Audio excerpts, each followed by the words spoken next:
Hey friends, welcome to the Johnson City Living Podcast, where we learn about the people, places, events, and flavors that make Johnson City just a lovely place to live.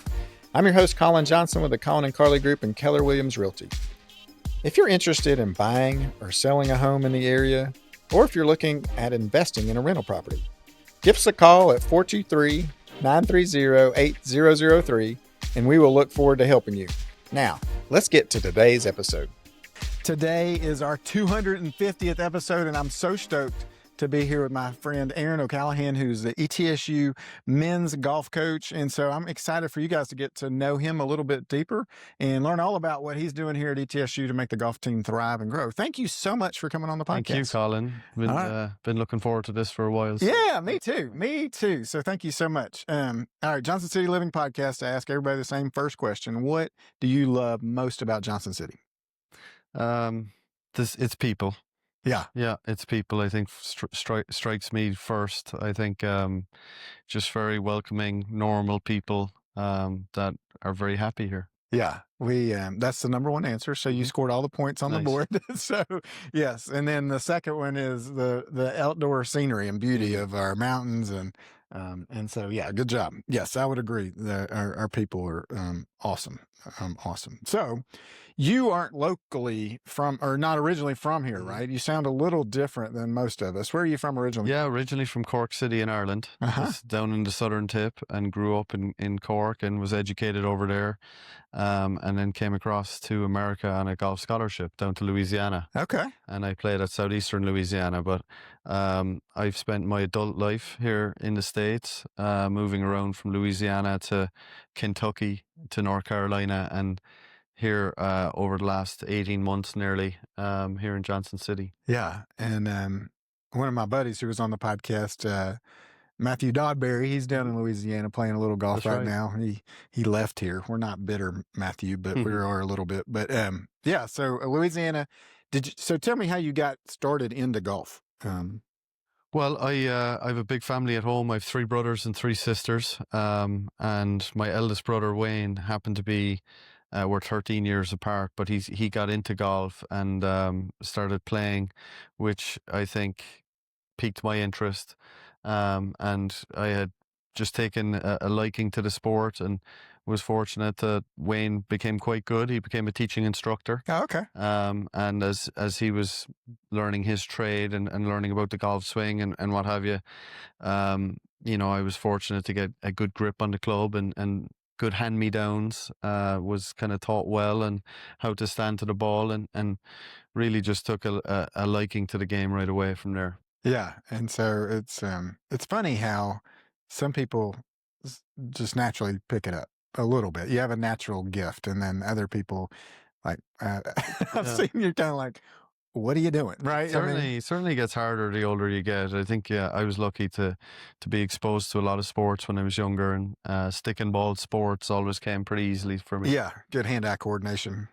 Yeah, how old were you when you started playing? My first full round of golf was on my 12th birthday. Oh, wow. We played a sport in Ireland called pitch and putt, which is miniature golf. Essentially, it's about 70 yards or so would be the longest hole. Kind of like an executive par 3 kind of. Very much so. And I spent a lot of my time, probably from 8, 9, 10, 11 years old, to where I developed a knack, let's say, for turning 3 shots into 2 and being pretty good on the greens and little chip shots. So when it came time to start playing the game, I just kind of had to figure out the longer clubs, which are fun anyway, right? You're going to spend some time on those. So I would say kind of my 12th birthday was when I first started playing, and also when I fell in love with it. Yeah. Would you encourage people to start from, I've read, you start from the hole back. So kind of like you're learning chipping and putting earlier, and then you kind of working your way back from the hole. Is that a good strategy? I mean, I think spending time at the driving range here, there's so many nice places in the United States where you can go and hit a bucket of balls and chip and putt, and, maybe even play like an executive par 3 or something like what you're saying. If you can do it all, do it all. But if you're somewhat limited, I think it's advantageous, let's say, to learn how to chip and putt first, and then figure out the longer stuff. Right. 3-foot putts count the same as a 300-yard drive. Yeah, unfortunately. Yeah, unfortunately. Yeah. Yes, and they're sometimes a little more scary. So talk about you started playing when you were 12, and then I'm sure you got into amateur golf. Like, tell us a little bit about amateur golf and your career before you came to America.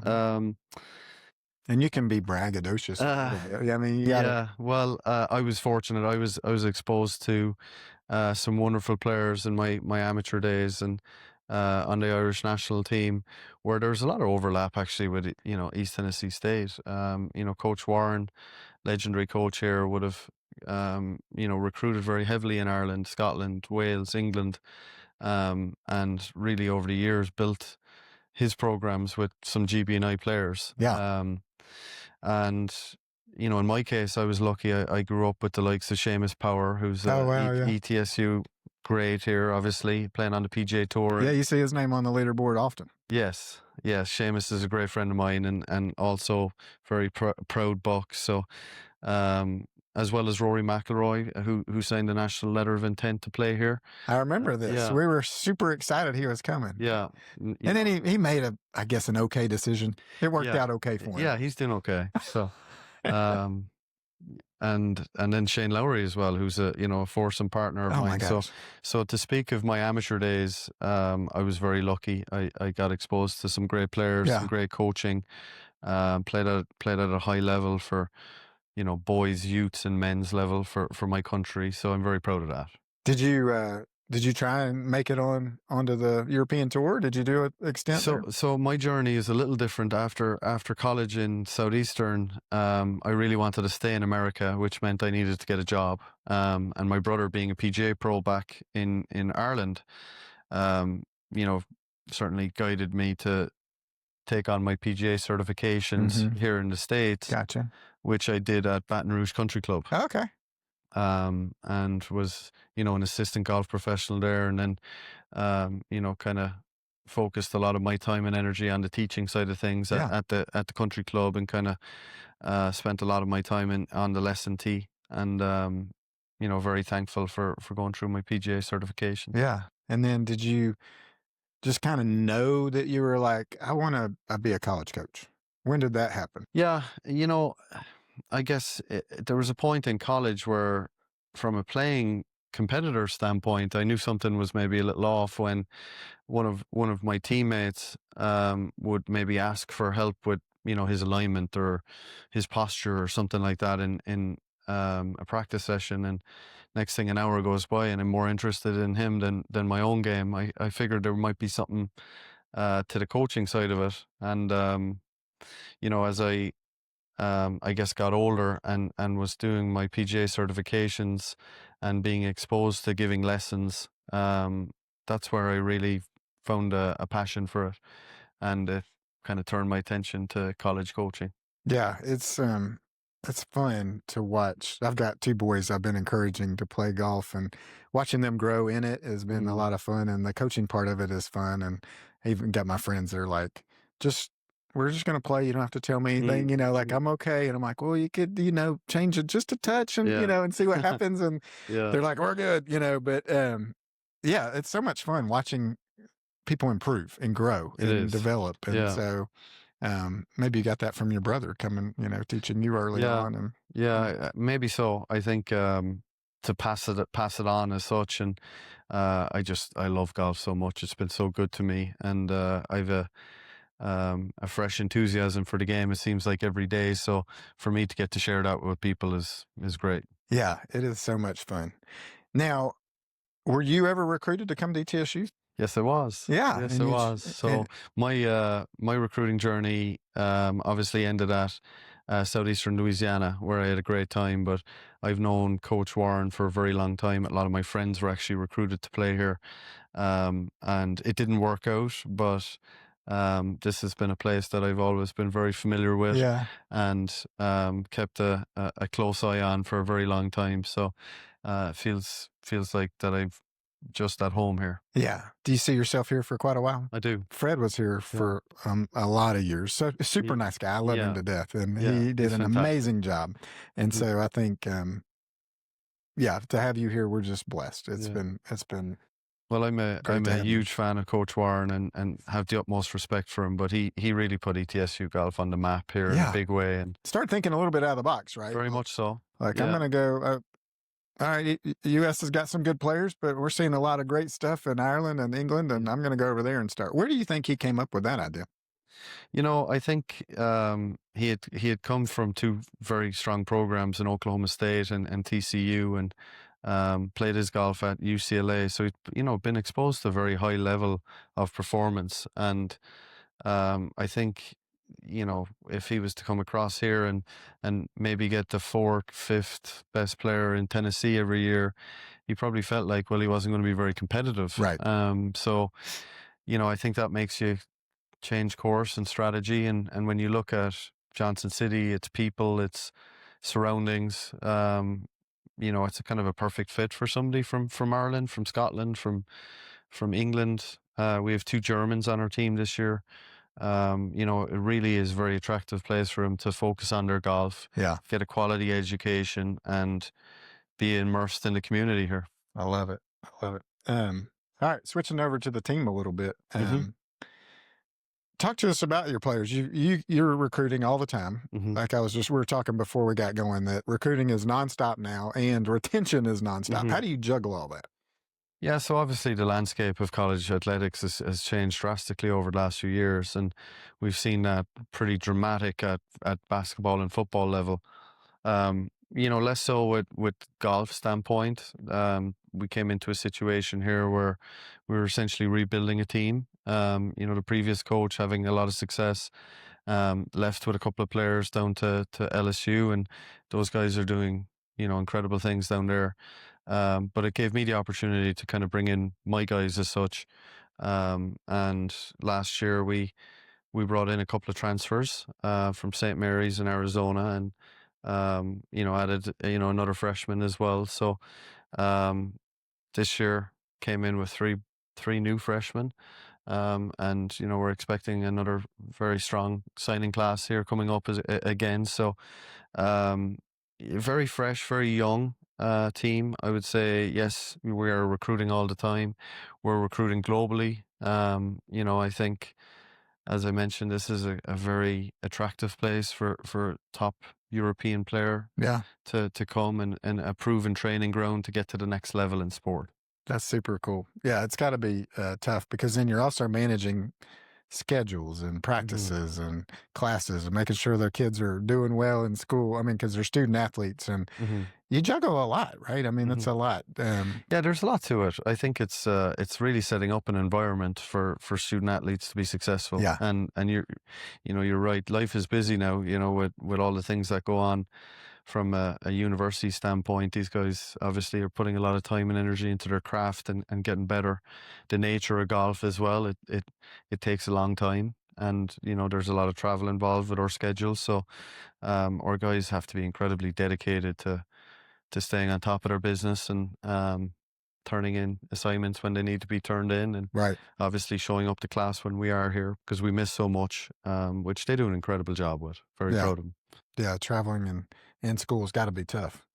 So what's some of your coaching philosophies for, like, when you're both on and off the course? What kind of is your mindset? Yeah, well, I really feel like there's things that we can do that are within our control, that gives us a competitive edge. And some of the things, like having a strong body language, or having prepared a certain way for a particular golf course, or having organization to have all your gear in the right place at the right time, not overlooking some of the nutritional components, things that don't necessarily include execution, but things that we can control the environment and gives us a little bit of an edge. That's very important for me. I think about a balance in some of these practice. Often when you come away from your maybe high school environment, away from your coach, your family, and you're put into a new environment here, it's very easy to focus on maybe your weaknesses and really zone in on those. let's say a guy doesn't drive the ball particularly well, he comes to practice and is very intentional about that. I think it's very important to understand what got you to be here in the first place, and you can't neglect your strengths. Mm-hmm. You have to obviously have some maintenance to the game. So really helping our guys with a detailed practice plan, something that they can, balance each area of their game as well as all the controllables off the golf course. That's what I pride myself in trying to help our guys understand. I think that's an amazing philosophy because, yeah, like we said, you're gifted at certain things. And the putting, it might be, the 3-foot putt does count as much as the long drive. And some guys drive the ball beautifully. I'm not that guy. I have a better short game like you. Yeah. And so focusing on that and not letting, your strength, like we say, hire around your weaknesses. You can't really do that because it's just you out there by yourself and a bag of clubs and one ball. And so you gotta work through those things. So I think that's kind of cool. Yeah. Yeah. It's a good philosophy. And then you control what you can control, which I think is awesome. How was this season so far? You guys just finished up the fall, right? We came back from Hawaii. That sounds rough. Yeah. We had a great fall in many respects. A little bit of an unusual one, as I mentioned. There's a kind of a bit of a rebuild going on here with the team and the roster. So, we saw 3 freshmen come in August, as well as a new coach in Coach Eric Bay, coming in, and 5 tournaments ahead of us. Getting to know new coaches, new teammates, find a place to I guess settle in and live from your own country is big adjustments. So overall, we saw some great success. I think the highlight of our performance came at our home event that we were hosting at Chicago Highlands, called the Highlands Invitational, sponsored by Turtleson. We played very well up there. I think we ended up being 19 under and in second place. That's awesome. And pushed all the way to the end there for being in contention with Wake Forest. So, that's right. That's great. We had a great week up there. Hawaii was another big highlight for our guys. The first tournament of the fall where everybody on the team finished under par. That's awesome. Yannick Malik led us and actually had 3 rounds in a row under par, which was really good. So lots of positives coming away, but I think they've really been seasoned, gained a lot of experience, and as we approach the championship season in the spring, I think this fall will really stand out well for us. Yeah, you're coming out of the winter, you'll be strong, like just confident, right? Yeah. How much time do you guys spend on mental toughness and that kind of thing as well? Yeah, it's one of those ones that's hard to measure, right? You can't really test a whole lot for mental toughness, and it's something that we keep front and center when we have team meetings and when we're out practicing or what have you. It's certainly something that's discussed. We try to read books as a group. We're getting ready to start kind of a book club here at the moment, book called Inner Strength by Jim Murphy. So we'll read that book. We'll have a player lead, maybe a couple of chapters, and it just leads to some good discussion points. We can talk about it, all day, but it's really about implementing. And it is, and deep down, it's a core belief that you can do it, and just and not worrying about, kind of zoning out and not worrying about the rest of the things that you can't control. Just what can you control, and just trusting yourself. Yeah, and awareness is a big part of what we try to teach, and understanding that we might be frustrated after a particular shot, but maybe we're not a 10 out of 10. Maybe we're 5 out of 10 frustrated. So I think if you're a little bit aware of it, you can kind of hit it head on and okay, how do we change that from a 5 to a 2 out of 10? Right. And go back to our habits, like that get us kind of resynced. Sometimes you get out of rhythm because you stop doing the things you do every time without even thinking about it, and you just get off a little bit. And so it's pretty interesting because a lot of it is right here. A lot of it is. These guys can hit the ball better than 99% of the people in the world.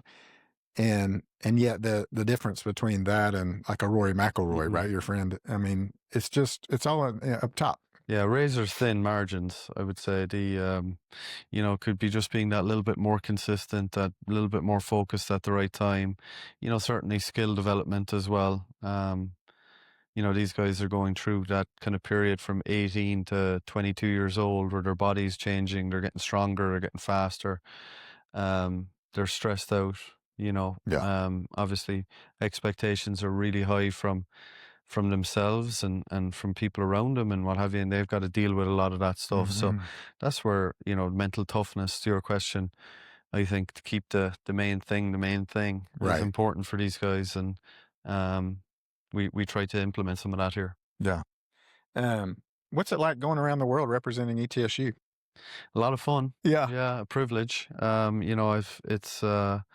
With my job, I guess it leads to recruiting in Europe or around nationwide, as well as obviously we compete nationally. Yeah. So we're very fortunate, but it's a place where, we could be in San Diego walking out of the airport and somebody says, "Go Bucks." Yeah. Isn't that fun? It's amazing. It's amazing. And, believe it or not, we went paddle boarding in Hawaii, and this was just last week as part of the tournament. The host event had a little paddleboard experience for our guys, and our instructor was from Jonesboro right here. So, all the way, That's crazy. all the way out in Maui, talking about the storytelling center up the road here. Yeah, So it's a small world. Yeah, it sure is a small world. Now, you were able to coach a international team. I think there's a bag behind you for the Arnold Palmer. Tell us a little bit about that and that experience. Yeah, the Arnold Palmer Cup. I was involved with it last year in Lahinch, Ireland, as Barry Fenley's assistant coach over there, which was a huge honor. I've always been a massive fan of Arnold Palmer and all what he represents, and having worked and coached at Wake Forest for 6 years, I obviously that's where There's a long history there. Yeah, there is a lot of ties. So that was a huge honor for me. And then we came out in the wrong end of it in Ireland, unfortunately. But fast forward a year later, and I was the head coach at Congaree for this year, and again, just an incredible event to be around the 48 best players in the world, men's and women's, and to kind of get to see some of the things that they do and bring that information back and on board as such, I think was very advantageous. But Congaree is a beautiful place. They really put on an incredible show, and it was nice to come out on the right side of it. Yeah, I was going to say, I was waiting on it. Yeah, you did well this year. We did. Yeah, we did. I was very, very proud of it. And probably not a bad little recruiting trip for you as well, right? I mean, yeah, well, a lot of the players on that particular team are professional at this point, or already in a university. But nonetheless, I think it's always great to be around the best players. Yeah, for sure. How do you help your players prepare not just for golf but for life after college too? Because not everybody gets to go to the PGA Tour or European Tour. Yeah, I think being a college athlete, in general, it does a really good job of disciplining, a young person. Obviously, they have so many time commitments, whether it's being up early, and not only being up early, but being, enthusiastic and being ready to kind of take on the day first thing in the morning for a lift, and then showing up in class and paying attention in classes is obviously demanding when you've just done something like that and all you can think about is getting to the golf course in the afternoon, So I think the discipline of their lifestyle here is a great way for them to prepare. And then internally, I mean, we have a very high level of accountability here. Our guys are treated as adults, and I think that level of accountability prepares them for what's ahead, when they get out into the real world. Meanwhile, we're giving them everything we can to chase their dreams of playing professional golf. And I know with this particular group that's what a lot of them will end up doing. That's awesome. That's a lot of fun. All right, local fun and flavor. What's your favorite local course in East Tennessee that you like to play? Do you play still quite a bit, or? I like to. I haven't played a whole lot this semester. Okay. But I typically play a bunch in the summertime and try to play a little bit with our guys when I can. I love to play. Do you hit balls out of the facility sometimes? That's not so exciting for me. I chip and putt a bunch. Yeah. I'd love to chip and putt, but I might hit balls once a week, maybe. Gotcha. Yeah. But favorite course to play? I mean, I think our home golf course is fantastic, Blackthorn Club, and I really like Johnson City Country Club. I really do. I It's think a great track. the little tweaks that have been made. Yeah. They've got a great head golf professional out there, and Chris Woods. And whenever we've gone out there, it's been great to kind of meet the membership. They're watching us play and feel very welcome there. But it's tricky. It's obviously a Tillinghast golf course, and greens being super small and slopey there makes, I think, a great training ground. Yeah. It is tricky. I grew up mowing those greens when I was a kid. Yeah, and that's what got me into golf. Just fell in love with it and wanted to get a degree in horticulture and did it and helped build Meadowview back in the day, which was fun. And then now I'm in real estate. So who knows where it takes you. Yeah. What's your favorite course you've ever played? My favorite golf course. So there's a difference between your favorite and the best. The best. Okay. Yeah. So we'll go both. Yeah. Because you may have some sentimental. I do. My favorite golf course that I've ever played is the Old Head of Kinsale. It's back in Ireland, in Cork, where I'm from. It's one of the most spectacular golf courses in the world, and for me, it's just a really peaceful place, a great place for me to recharge. I've got great memories out there.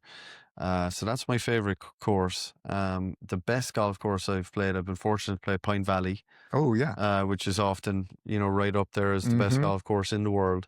And I was just blown away. I was just, all 18 holes. The collection of them were just fabulous. And again, kind of exceeded all expectations I had of the place. So, what to you makes it just fantastic? Is it the layout of the holes? Is it just the landscape? Is it the quality of turf? I think it's a combination. I think, you have, there's a natural beauty to the area. There's a ruggedness to the golf course to where it's not so pristine. But at the same time, it's kind of flawless in its own way. So I guess the challenge, and you step on any hole out there and you're really kind of interested in the hole, and it's exciting to play. So I think there's a lot of throw-in holes in golf courses, whereas Pine Valley, all 18 are exceptional. Yeah. Your dream foursome, who's in it? Just golfers, or could be anyone. Let's go golfers, and then let's go. Yeah, you could be anyone. This will open up my eyes to what you're interested in. Yeah. Well, I would love to play with Tiger Woods, Jack Nicklaus. I know he's not living anymore, but Ben Hogan. I think playing with those three guys, probably the best three players in the game. Just to be a fly on the wall and kind of learn and see what they do up close and personal with something that I spend so much time in. Yeah. To have the best of the best to learn front and center, I think would be really cool. And then away from golf would probably be Larry David. Really like the show Seinfeld. Me too. It's so good. I know he loves his golf. I would say Roy Keane, who was the Manchester United manager and played for Ireland. He's a big pundit now and very interesting. And let's see. I'm gonna say you, Colin. You're too generous. That would be fun. I'd love to play golf with you sometime. All right. So you're married. Where do you like to go on a date with your wife? Yeah, we've tried most of the restaurants around town. Yeah. I think downtown here in Johnson City, we love Timber. Yeah. It's always been a great time every time we've been there, and the food is exceptional. Isn't it great? Yeah. Isn't it great? Where are you guys going for a cup of coffee? Do you guys go out for coffee together? Actually, recently bought a coffee maker. And love making coffee at home, but I love my Starbucks. It doesn't matter to me. Whatever's nearest, I can drink coffee all day. Drink it. Okay. Down at a local coffee guy. Okay. All right. We'll pivot. What's your favorite place to just go and hang out in Johnson City? Anywhere special? We've or East Tennessee. yeah, we've really enjoyed some of the parks in the area. Yeah.